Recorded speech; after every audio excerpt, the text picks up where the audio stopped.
Selamat sore, perkenalkan nama saya Samsudin.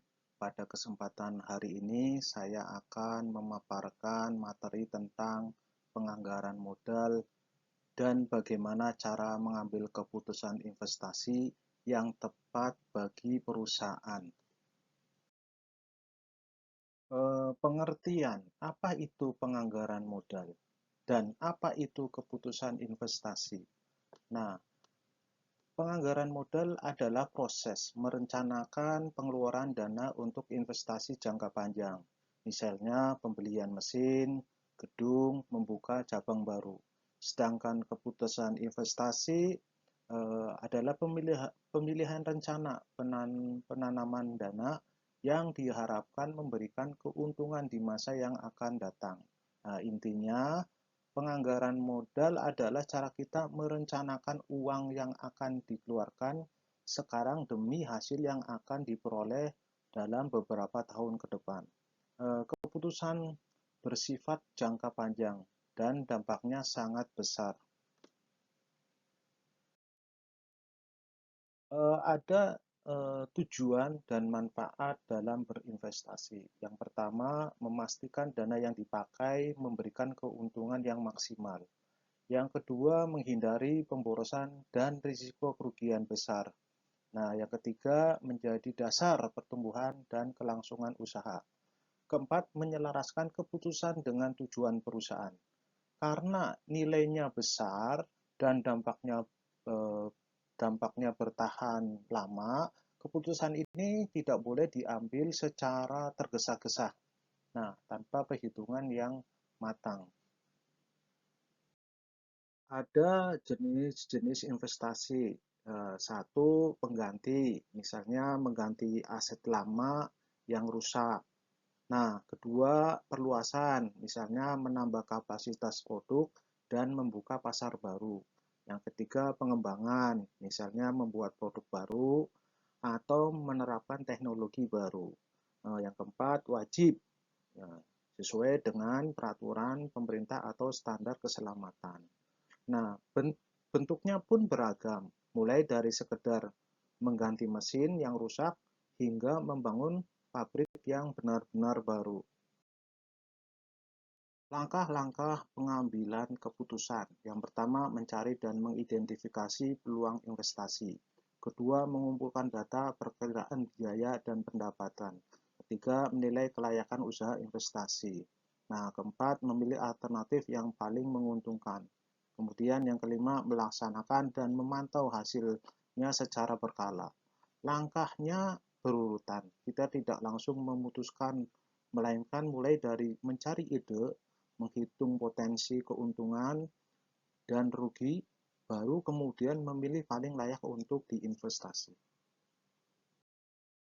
Metode penilaian kelayakan terdiri dari dua kelompok. Kelompok pertama tanpa memperhitungkan nilai waktu uang.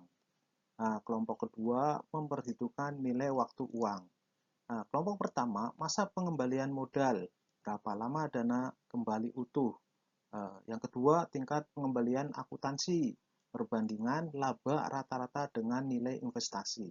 Nah, sedangkan kelompok kedua yang memperhitungkan nilai waktu uang, satu, nilai bersih sekarang, selisih nilai sekarang, penerima dan pengeluaran. Dua, tingkat pengembalian internal, tingkat keuntungan yang dihasilkan investasi.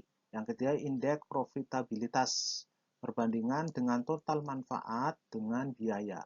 Nah, dua kelompok cara menghitung yang sederhana tidak memperdulikan waktu, sedangkan yang lebih teliti memperhitungkan nilai uang hari ini berbeda nilainya dengan uang di masa datang. Berikut metode penilaian kelayakan. Yang pertama, mencari dan mengidentifikasi peluang investasi.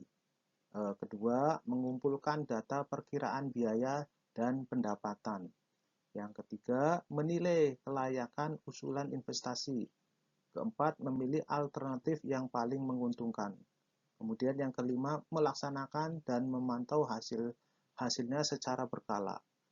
Langkah berurutan, kita tidak langsung memutuskan, melainkan mulai dari mencari ide, menghitung potensi untung ruginya, baru kemudian memilih paling layak untuk diinvestasi.